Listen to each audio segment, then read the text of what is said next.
Brothers, if you can take your seat, please, inshallah. Let's start now.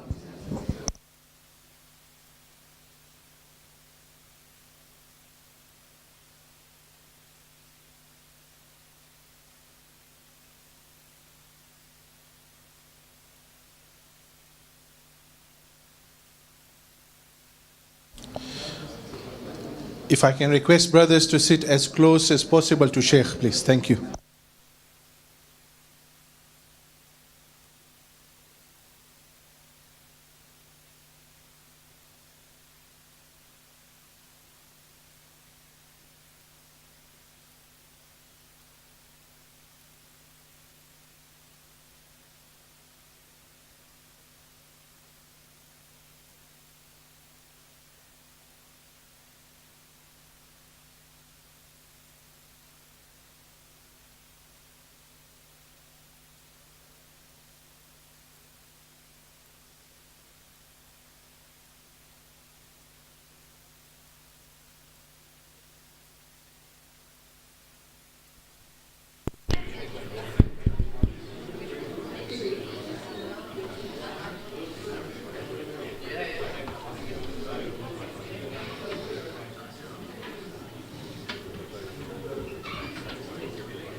Mister?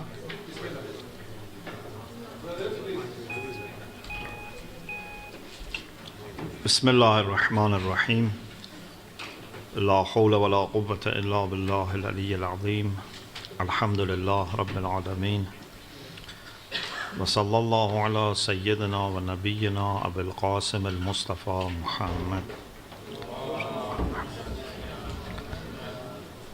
وآله الطيبين الطاهرين لا سيما بقية الله في الأرضين أجل الله تعالى فرجه الشريف وجعلنا من أعوانه وأنصاره اللهم أخرجني من ظلمات الوهم وأكرمني بنور الفهم اللهم افتح علينا أبواب رحمتك وانشر علينا خزائن علومك برحمتك يا أرحم الراحمين. We thank Allah subhanahu wa ta'ala for all His blessings, and in particular for giving us opportunity to continue our studies of Akhlaaq.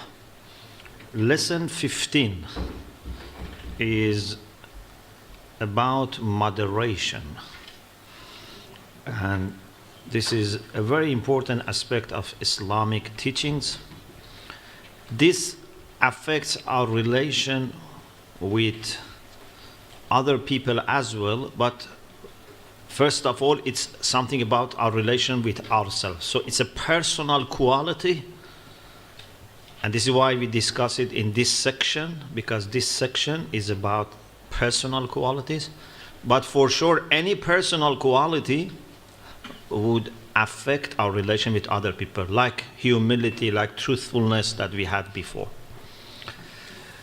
What we understand from the Quran is that Allah subhanahu wa ta'ala, in His creation and in His legislation, has a special place for balance. In creation, in takween, He has created everything with a measure. For example, if you look at page 223, أعوذ بالله من الشيطان الرجيم إنا كل شيء خلقناه بقدر. Chapter 54, verse 49. We have created everything in a measure. The creation of Allah is massive. We cannot even think of ends of it, the borders of the creation. It's massive, but at the same time measured. It's not that just Allah, keeps creating without having any measure, without not knowing what He is doing, na'uzu billah, or doing things in bulk. No. Everything has a measure. And that measure is observed. It would not be more, it would not be less. Well planned, well measured. Or if you go to the next page, page 224, we have verses 7 to 9 of chapter 55. Again about creation. وَالسَّمَاءَ رَفَعَهَا وَوَضَعَ الْمِيزَانَ أَلَّا تَطْغَوْا فِي الْمِيزَانِ وَأَقِيمُوا الْوَزْنَ بِالْقِسْطِ وَلَا تُخْسِرُوا الْمِيزَانَ. Allah subhanahu wa ta'ala says He has raised the sky high and He made the balance. Mizan sometimes means scale, but here means balance. And it's related because, when there is scale, you measure, you weigh, and then you can keep the balance. Why He made a balance? So that you may not inordinate in respect of the measure. So, this ayah connects balance in creation to balance in our behavior. And this is where legislation comes. So in his takween, he has observed balance, and therefore he expects us in his tashri, in his legislation also to observe balance. You cannot do something in your behavior regardless of the way this world is created. For example, when it comes to charity, which is very important, infaq is very important, we talked about it before also. But even in giving your own money, or giving food or clothes or time, there must be a balance. Maybe you think for charity the more the better. But Allah says even here there is a balance. For example, if you go to page 225, verse 67 of chapter 25, Allah praises people that they observe balance in giving out. وَالَّذِينَ إِذَا أَنفَقُوا لَمْ يُسْرِفُوا وَلَمْ يَقْتُرُوا وَكَانَ بَيْنَ ذَلِكَ قَوَامًا. Allah praises the people that when they give charity, they don't give too much or too little. And then He says, between these two is qawam. Between these two is what can remain and is endurable, is manageable for long time. If I give too much and then make myself and my family poor, and I become either burden on other people or have miserable life, this is not good.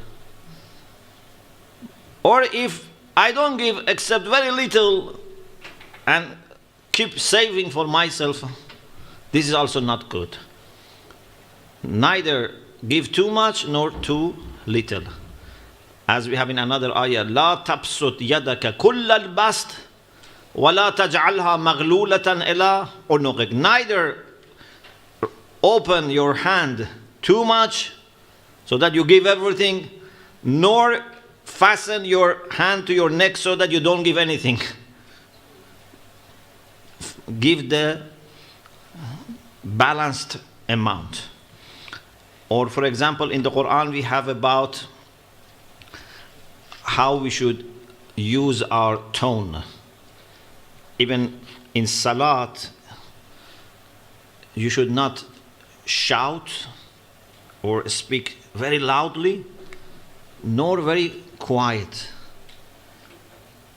If you look at page 226, verse 110 of chapter 17, وَلَا تَجْهَرْ بِصَلَاتِكَ وَلَا تُخَافِتْ بِهَا وَابْتَغِ بَيْنَ ذَلِكَ سَبِيلًا. Do not speak very loudly in your prayer, And do not speak very quietly so that even you don't understand what you are saying. Of course, we have Salatul Jahr, Salatul Ikhwat, but still in a balanced way. It's not that for Salatul Jahr, even your neighbors can hear you. Or for Salatul Ikhwat, even you cannot understand what you are saying. Find the balance. So even for something like Salat, balance is important. Unfortunately, sometimes we don't see this balance. And when we go to public places, for example, sometimes in the shrines, in sacred places, you see people shouting. And this is not good, because this is a sacred place, a holy place. One of the etiquettes that we have to observe in a holy place is to be as much as possible quiet. Don't disturb other people. If there is something that everyone is involved, for example, we are doing Salatul Jama'ah, so we say azan loudly so that all of us hear.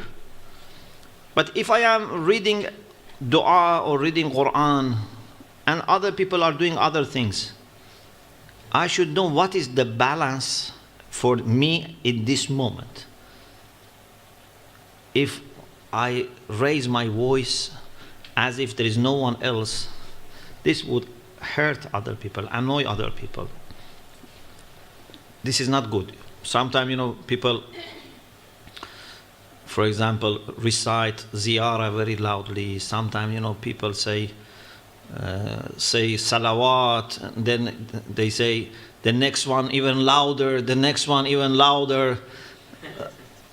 I don't think this is very good. I don't want to say against it, but I don't think this is compatible with the etiquette of that place. When you are in the shrine, you should be very, very much observing the sacredness of that space. There is a personality there that you should imagine. Imam is there. Can you speak like this when Imam is there? Quran says, "La tarfa'u aswatakum fawqa sawt an-nabi." When you are with the Prophet, don't raise your voice over the voice of the Prophet. And then other people are also there. Maybe someone is now thinking. Maybe someone is praying to Allah subhanahu wa ta'ala in sajda, or needs quiet time. Why we should distract people? So, even in such things, you have to find a balance. How much we should socialize, we should find balance. It's not that we never meet people, we never invite people.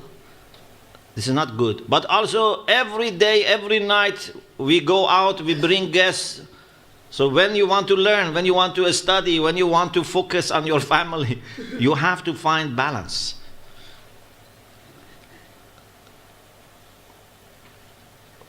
Traveling needs balance. How much we should work needs balance. If you work day and night, weekend, weekdays, or throughout the year, this is not good. You will exhaust yourself, you will lose your relation with family, community. But also, if we work too little, this is not also good. We have to find in everything the balance. Then there is a discussion in the book about what Aristotle suggested, which was later welcomed by many philosophers and many Muslim also philosophers of ethics, is the idea of balance as the major standard for any moral virtue. You may remember we had this discussion that according to Greek philosophers like Aristotle and some Muslim philosophers like Avicenna and other people, we have three faculties, three quwwa we say. Means three principles in us that causes our actions. One is al-quwwa al-aqila, the faculty which is responsible for our reasoning, rationality. The second is al-quwwa al-shahawiyya, which is responsible for our appetites and desires. And the third is al-quwwatul qadhabiyya, which is responsible for our anger. We need all these three to be maintained in the middle position, had the wasat, in the middle position. If they go to one extreme or the other, that's the problem. For example, if in your rational faculty you go to extreme, you become too critical. You can never make up your mind. You always have doubt. You have become too critical. You cannot trust anything. You cannot believe in anything. You cannot make any decision. You are always full of doubts. Or if you go to the negative side, everything that people say you believe. No critical mind. As soon as you hear something, you believe. That's a problem also. But hikmah, wisdom, is the balanced position for this faculty. Or for example, al-quwwatu shahawiyya. If it becomes too active, hyperactive, you are never satisfied. You just want to enjoy yourself more. When it comes to eating, drinking, sex, no limit. Too active. Never happy, never satisfied.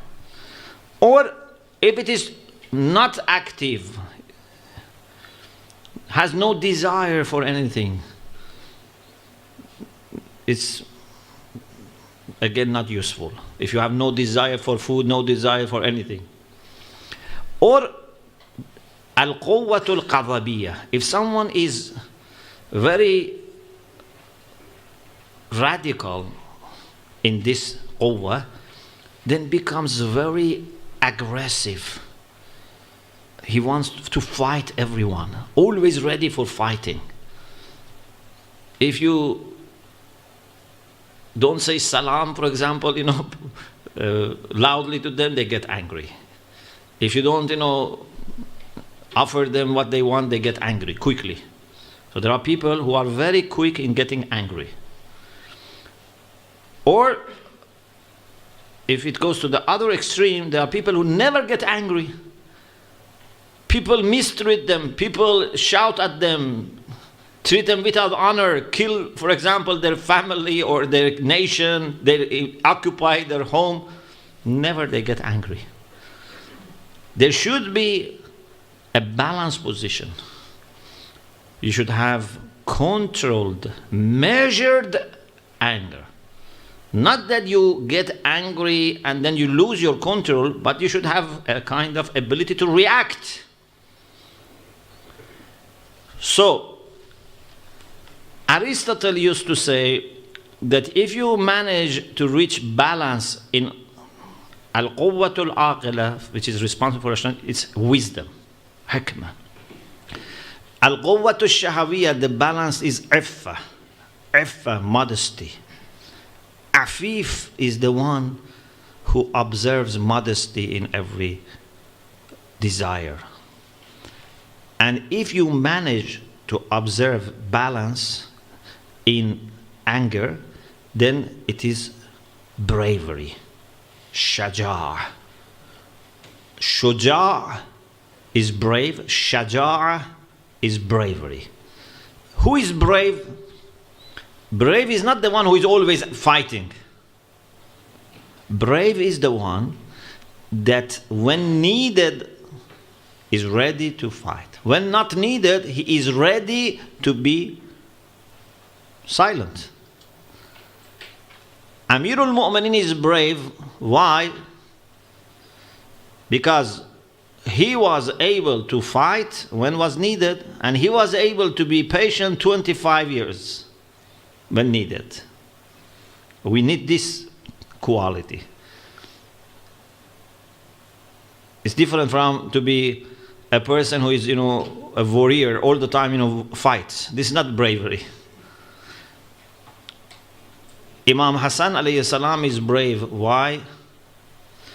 Because in the time of his father, when needed, he was participating in the jihad, but also he was brave to accept ceasefire with Muawiyah.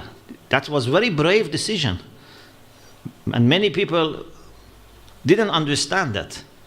Rasulullah accepted peace treaty of Hudaybiyah. Some Muslims didn't accept that because they thought we should always fight. And they thought it's a sign of not being brave if you come to some agreement with the enemies not to have fight. So, balanced position is important. We have a hadith which is very similar to what Aristotle and other philosophers have said, which I have quoted here from Imam Kazim alayhi salam on page 230. خَيْرُ الْأُمُورِ أَوْسَطُهَا. The best of affairs are the middle ones. Awsat means not too much, not too little. Don't go to extremes in both sides of the spectrum. خَيْرُ الْأُمُورِ أَوْسَطُهَا. Amir al-Mu'minin alayhi salam also said, Al-Jahilu la yura illa mufratan or mufarratan. Jahil, the one who is ignorant, is either mufrat, means does in excess, or mufarrat, ifrat and tafrit. Have you heard ifrat and tafrit? Ifrat means to do too much, tafrit means to do too little.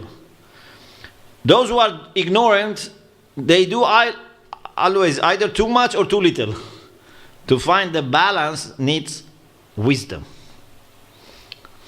And some Mufassirin say this ayah also relates to balance, although there is another interpretation, but this is also one interpretation. Quran says, كَذَلِكَ جَعَلْنَاكُمْ أُمَّةً وَسَطًا. Allah says, we made you a middle nation. What it means? Means a balanced nation. لَتَكُونُوا شُهَدَاءَ عَلَى النَّاسِ. So that you can be witness for people. If you are balanced, you can be a role model. The Prophet is a role model for you. You can become role model for other people. In Khutbah Muttaqin, the famous khutbah sermon of the pious, Amir al-Mu'minin, when he talks about the pious, about Muttaqin, one of the things he says is Malbasuhumul iqtisad. I have quoted in the footnote of page 231. Malbasuhumul iqtisad. Malbas means clothing. If you want to translate literally, it means in their clothing, in buying, for example, using clothes, dress, they are observing balance and they are economical. Iqtisad means they don't spend too much or too little. But some people have said this is more than just dress, means this is their behavior, this is their norm, this is their habit, that in everything they observe iqtisad, means middle way. Because caste, one of the meaning of caste is middle, balance. So muttaqi in everything is balanced. We have to have activities, we have to have also some rest. We have to eat, but also we have to be careful not to eat too much. We have to sleep, but not to sleep too much. We have to speak, we cannot stop talking, but we should not speak too much. everything has a balance. And if we manage to strike the balance, then we would be successful and we would be very close to Allah subhanahu wa ta'ala. There is a discussion here that's one of the points that it's more discussed in moral philosophy, but briefly here we discuss it, is can we say there are things that you don't need to worry about doing too much? You can always do as much as you can. Or everything has to be kept in middle position. For example, remembrance of Allah. Can we say remembrance of Allah is also to be kept in balance? Or we can say remember Allah as much as you can? Pardon? Yes. So, the answer is this can be taken as an exception, but after careful consideration, even this is not an exception to that rule. First, as an exception, we have this hadith that Allah has made a limit for everything except dhikr. Dhikr has no limit. Even fasting, hajj, umrah, ziyarah, salatul fariza, salatul nafila, these actions have limits. But the condition of being mindful of Allah has no limit. Dhikri hasanun ala kulli hal. This is hadith Qudsi. Dhikri hasanun ala kulli hal. In all conditions, it's good to remember me. When you are alone, when you are with people, when you are eating, drinking, even when you are taking shower, in all circumstances, it's good to remember Allah subhanahu wa ta'ala. So, we can say this is an exception, that there is no excess. But I think even here, we can say, yes, there is a way of doing dhikr as much as you can, but even here you have to be careful not to do it in the way which is not balanced. You know? So, for example, you can be always mindful of Allah subhanahu wa ta'ala, but if you are not someone who is ready for that and you try to impose that, then you would lose the balance.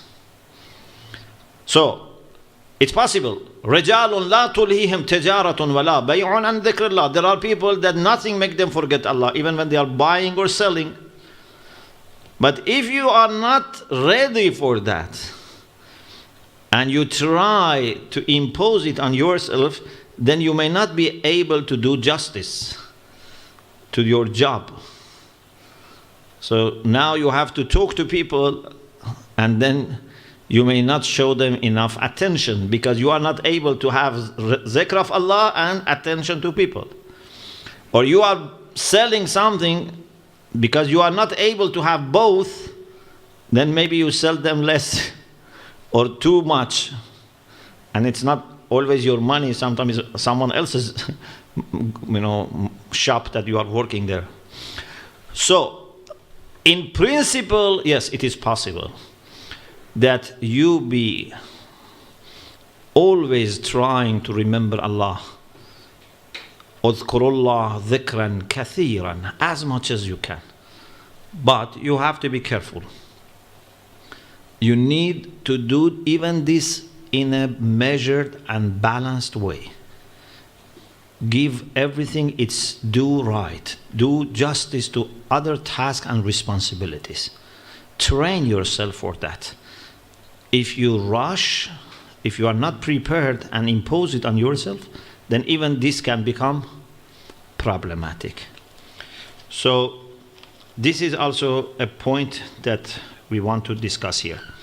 Now, what I want to say as a final point is that although for every person this balance is very, very important and helps to become successful, for community this becomes even more important. As a community also we have to be balanced. Sometimes communities become radical or become very passive. Sometimes communities do something too much and neglect about other responsibilities that we have.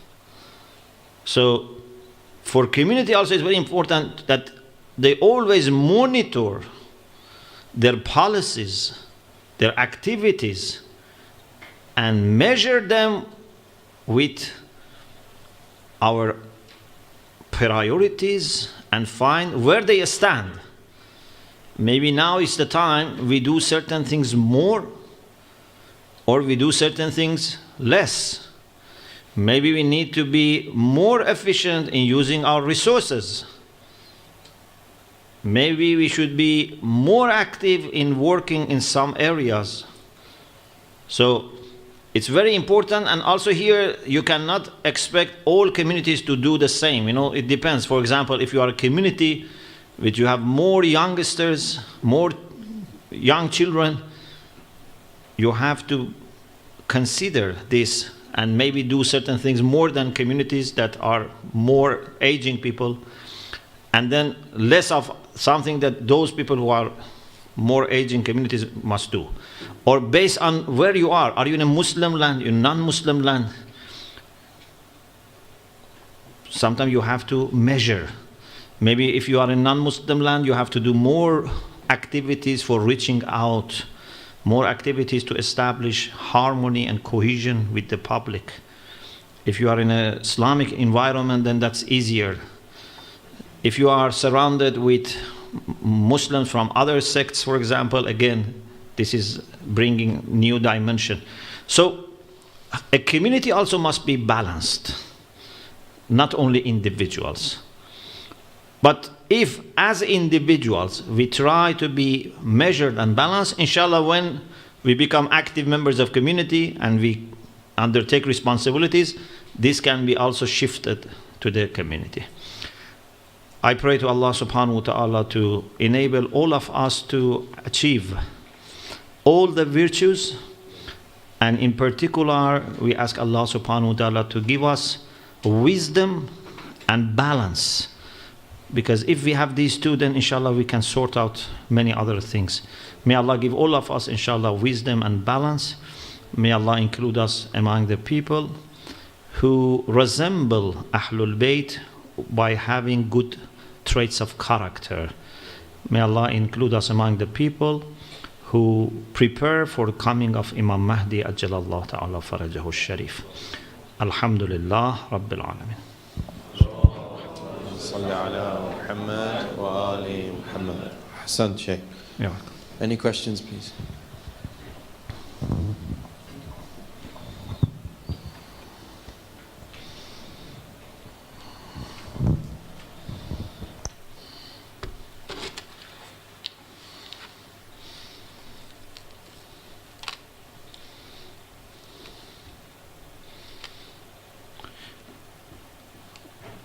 Inshallah, with your du'as, next week I'm traveling to Canada. We have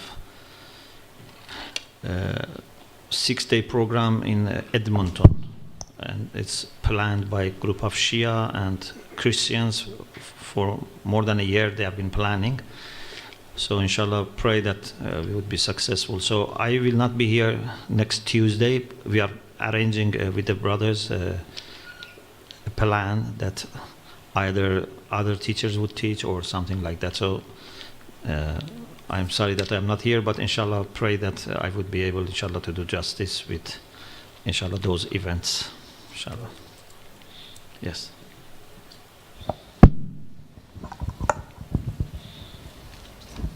Assalamu alaikum, Sheikh. Salam. I have a question regarding moderation. Is it possible that what you're required to do in your moderation is different to other people. So Allah subhanahu wa ta'ala has given us all very different gifts. Yes. And so it's possible in some situations your level of moderation Sure. is different to someone else. Sure. My question is, how are you meant to know what your level of moderation is to someone else? So for example, some people have the ability to socialize more because that's where their skill lies, and that's how they make an impact in the world, that's how they spread the word of Islam. So how are they meant to know their level of moderation compared to someone else? Yes, very important. Thank you. Every person may be different. For example, when you are a student, you need to spend more time on a study. Yeah? Or for example, when you have young children, you need to spend more time with them. If you have teenagers, more time. Yeah? If they become 30, 40, then you can have less time. But so you cannot say every parent should spend. Also depending on environment. In some environments you have to spend more time. So balance is not something which is fixed for every person and in every location. So you need wisdom to understand. And wisdom comes with knowledge and experience. And most of the time we don't have enough knowledge and experience. So this is where we should get advice from people. We should consult. Because suppose I am a teenager, okay, and I want to be very rational, I want to be very balanced. But my information, my experiences are very limited. How can I, understand everything? So I should be able to ask. I ask my parents, I ask experienced people. I take their advice. Don't say, everything I should understand myself. Okay, if you want to understand yourself, you have to wait 30, 40 years, but then it's too late. Yes? So this is why in Islam, we should ask questions. فَاسْأَلُوا أَهْلَ الذِّكْرِ إِن كُنتُمْ. If you don't know, ask. Also mashwara. Yeah? Seeking advice from people. It's very good. Someone has lived decades, and now I can add their experience to my experience, their aql to my aql. So, if we ask, if we study, if we seek advice, inshallah, Allah helps us to make good choice. At least we can say, I did my best. The best expertise, the best wisdom which was available, I took it into account.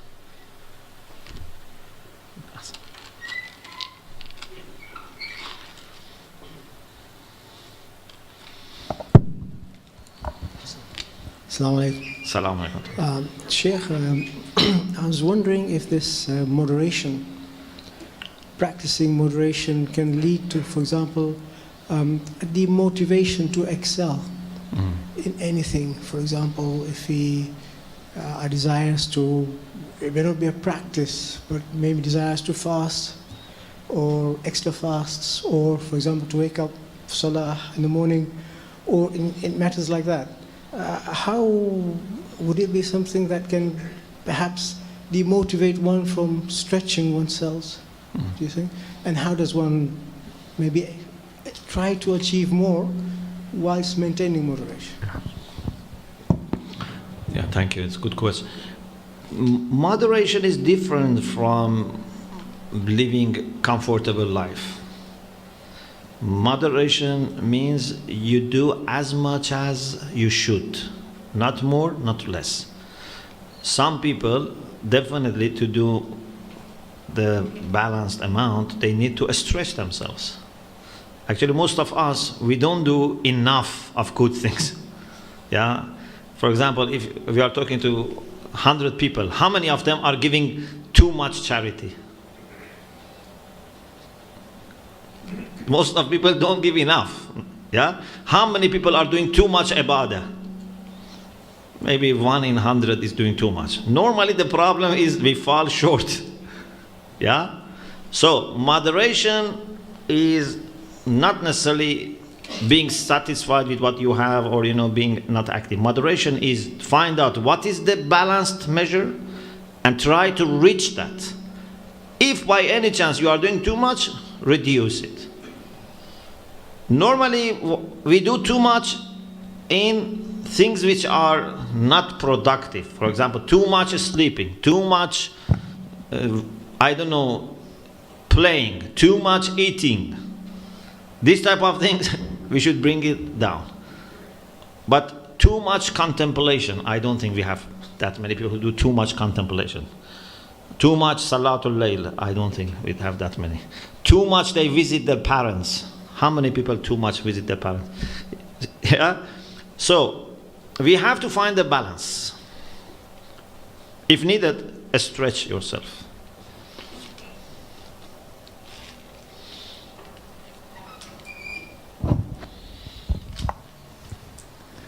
Any other questions?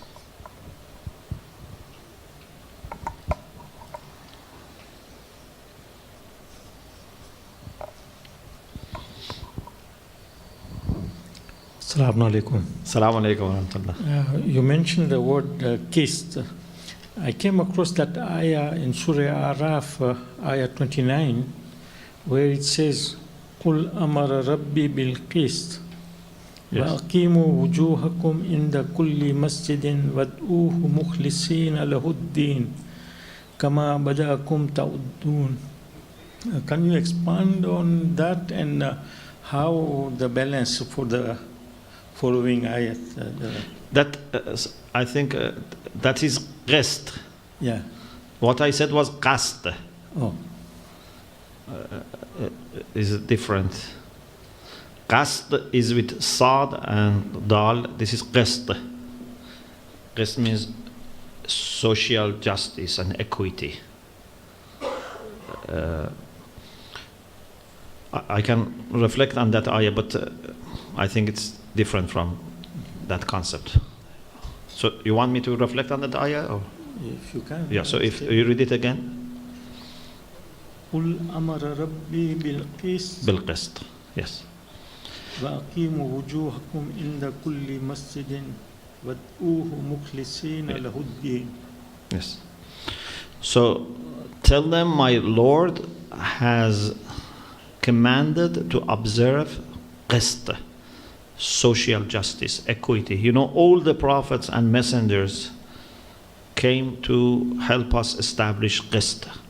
لقد أرسلنا رسلنا بالبينات وأنزلنا معهم الكتاب والميزان ليقوم الناس بالقسط. And Imam Zaman also يملأ الله به الأرض قسطا وعدلا بعدما ملأت ظلما وجورا. Actually, social justice or qist is related also to balance, because in order to observe people's rights, we should have a balance. Not to give to some people too much and to some people too little. Not to spend resources which are for public on one area and neglecting other areas. So there is a connection between also qist and balance. But the focus in qist is social equity. And then Allah says that in every masjid, in every place of worship, you should turn your face towards Allah subhanahu wa ta'ala, not only physically being there, but also with your heart and mind, you should turn towards God. You know, sometimes we go to masjid, but our mind is still not inside the masjid. Our heart is not inside the masjid. So when you go to masjid, turn your face, your heart, your mind, your attention also to Allah subhanahu wa ta'ala. And then, hopefully, even when you go outside masjid, you can keep still your face towards God. So you can leave masjid, but being in masjid. And you can be in masjid, but outside masjid.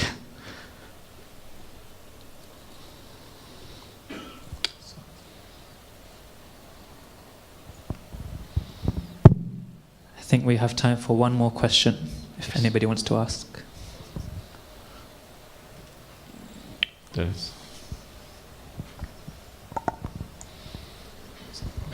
Assalamu alaikum. Alaikum assalam. You talked about the limits of spending, of even doing a charity. When we look at the lives of our Aimma, Imam Hassan alayhi salam, if I remember right, there are two times in his life when he actually gave away everything that he had. How do we follow that example in our lifestyle? Yeah. Current lifestyle. Thank you. Sometimes I have a way of earning money for myself and family that would not require to have saving. Yeah, for example, I have, alhamdulillah, good job, and every month I receive enough. So then I can give everything that I have saved to other people who are needy, because alhamdulillah, I'm healthy, I have a job, no problem. But if I have no good income, and then, for example, my income is not good to pay for cost and for rent and everything, and then I have a house and sell this house, and then myself become homeless, then this is not balance. But if you are sure that you can again make your life, in a balanced way, it's okay. Or maybe someone says, I don't need to own house. Allama Tabatabai rahmatullah alayhi, his students and the people who loved him offered that we buy you a home. And for a long time he refused. He said, I don't need. I need a place to live. Whether it's owned by me or not doesn't make difference. So it depends on the condition.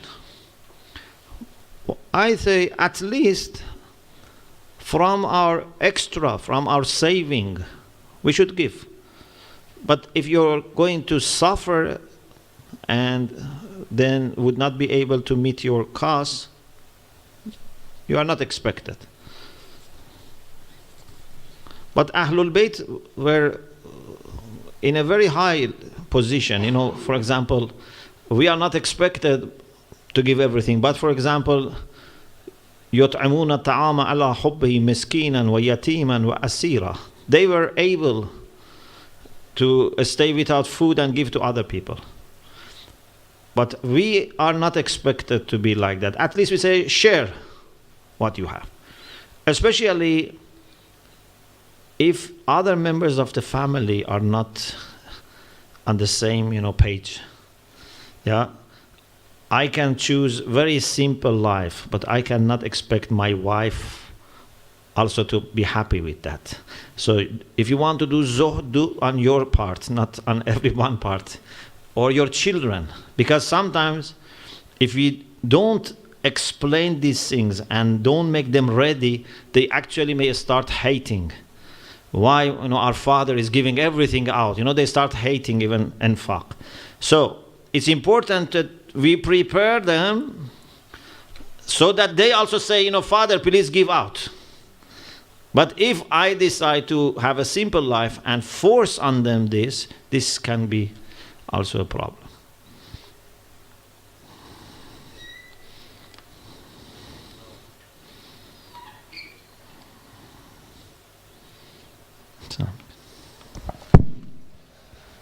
Hassan, thank you. I think that's all the time we have for today. Just a very quick announcement.